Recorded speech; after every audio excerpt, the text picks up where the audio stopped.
अस्सलाम वालेकुम जी, मैं हूं डॉक्टर साजिदा शाहनवाज और आज का वीडियो मैसेज बहुत इम्पॉर्टेंट है, ख़ास तौर पर मेरे उन पेशेंट्स के लिए जो दूर दराज से आते हैं, पाकिस्तान के उन इलाकों से आते हैं कि उनको आईवीएफ करवाने के बाद जब वो कंसीव कर लेते हैं तो उनके पास कोई चांस नहीं होता कि वो हमारे पास दोबारा चेक कराएं।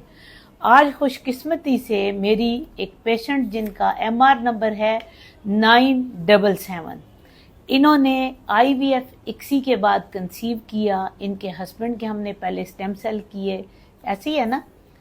आपके हुए थे स्टेम सेल, तो फिर तुम क्यों छुपा रही हो? नहीं फिर तो तुम्हें बताना चाहिए कि मेरे हुए।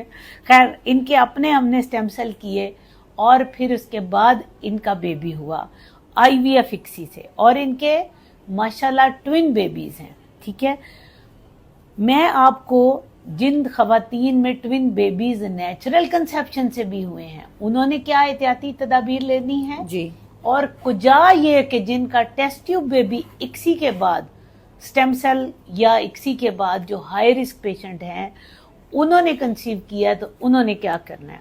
आज हम इन चीज़ों के ऊपर बात करेंगे। मेरे साथ मेरी जो पेशेंट हैं, इनका नाम मैं बिल्कुल नहीं ले रही, मैं इनको एक फर्जी नाम से रुबीना के नाम से कह रही हूँ और ना इनकी कोई तस्वीर आ रही है। रुबीना, आपने टोटल खुल के बताना है कि आपने सबसे पहले जब आपने स्टेम सेल कराए आपको डॉक्टर्स ने ये कहा था कि आपका बच्चा नहीं हो सकता? जी डॉक्टर साहिबा, मुझे बोला था और ये पता था मेरी अंडेदानियां फेल हैं। ठीक है, तो फिर तुम्हें एतबार कैसे था? क्या चीज थी जो तुम्हें मेरे पास लेकर आई? इनका सीरम एएमएच था 0.01। ठीक है, 0.01 इनका।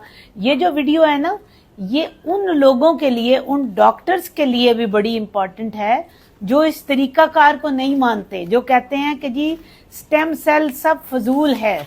ये मैं आपको चैलेंज कर रही हूँ, 977 इवन अगर मुझे हेल्थ कमीशन भी इसकी एक्सप्लेनेशन मांगे तो हम उनको बता सकते हैं कि ये हमारा पेशेंट था, इन पे हमने स्टेम सेल किया और इन्होंने ट्विन बच्चे कंसीव किए। ऐसे ही है ना? जी डॉक्टर। ठीक है, अब ये इनका जो सीरम एएमएच था इनका 0.01 था और ये आप इनके सारे टेस्ट देख सकते हैं कि अच्छी लैब्स में इनके टेस्ट हुए हैं और इनको ये सारी चीजें बता दी गई थी। ठीक है, अच्छा, उसके बाद जब स्टेम सेल हुआ, स्टेम सेल के बाद हमने इनका आईवीएफ किया। आईवीएफ में इनके 2 ही एम्ब्रियो थे, ऐसे ही था जी। ठीक है, और हमने जब इनके एम्ब्रियो रखे तो अल्लाह की रहमत से इन्होंने कंसीव किया। आज इनका बच्चा तकरीबन कितने वीक्स? 29-30 वीक जी, ऐसे ही है, जी, 30 हफ्ते की तकरीबन प्रेगनेंसी है और दोनों बच्चे अल्लाह की रहमत से बिल्कुल ठीक हैं।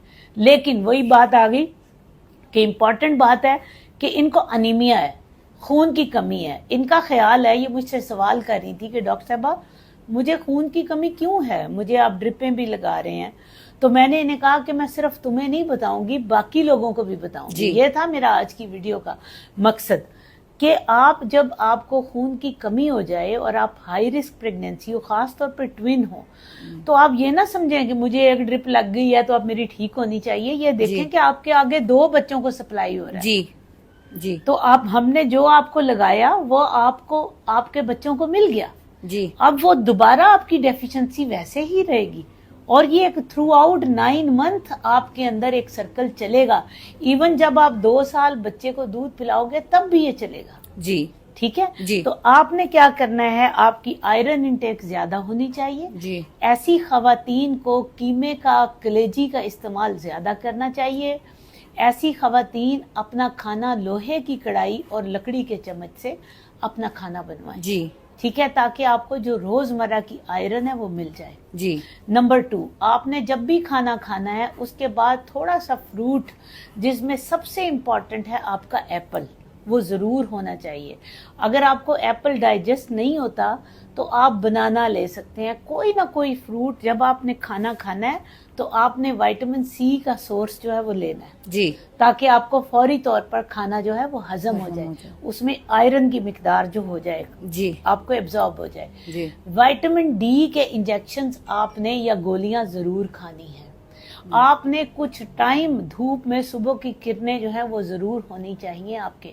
جی. نمبر 3 آپ کی ڈیپ بریدنگ ایکسرسائز، یہ بھی آپ کا فوڈ ہے. جیسے میں آپ کو بتا رہی ہوں، یہ دیکھیں جی، یہ آپ کا فوڈ ہے. جی. جب آپ فوڈ کھائیں، آپ ایسے لوگوں کے درمیان، خاص طور پہ آپ کی ٹوین پریگننسی ہے، آپ نے گھر کے ان لوگوں کے سامنے نہیں بیٹھنا جن میں آپ کو پیٹ چھپا کے پیچھے کی طرف کر کے بیٹھنا پڑے. جی. آپ ٹیک لگائیں، پیٹ کو آگے کی طرف نکالیں تاکہ آپ کا بچہ پراپر خوراک لے سکے. جی. اور یہ جو میں نے آپ کو ناک سے سانسوں کے ذریعے فوڈ ہے، یہ آپ نے لازمی دینا ہے. جو ڈاکٹر آپ کو میڈیسن بتا رہے ہیں اس پر بھی عمل کریں. جی. سٹریس بالکل نہیں ہونا چاہیے. ایسی خواتین کا انوائرمنٹ بہت اچھا ہونا چاہیے.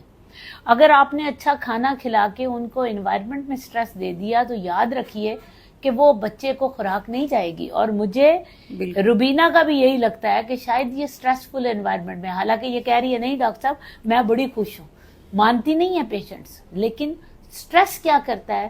سٹریس آپ کے بچے کی آکسیجن چھین لیتا ہے، اور آپ نے جو کچھ بھی کھایا ہے وہ آپ کے بچے کو نہیں ملے گا. سوچئے آپ نے ٹیسٹ ٹیوب بیبی پہ پیسہ لگا دیا، اتنا پیسہ خرچ کیا، اتنا ٹائم خرچ کیا، اس کے بعد آپ اپنی وائف کو اچھا ماحول نہ دے سکیں.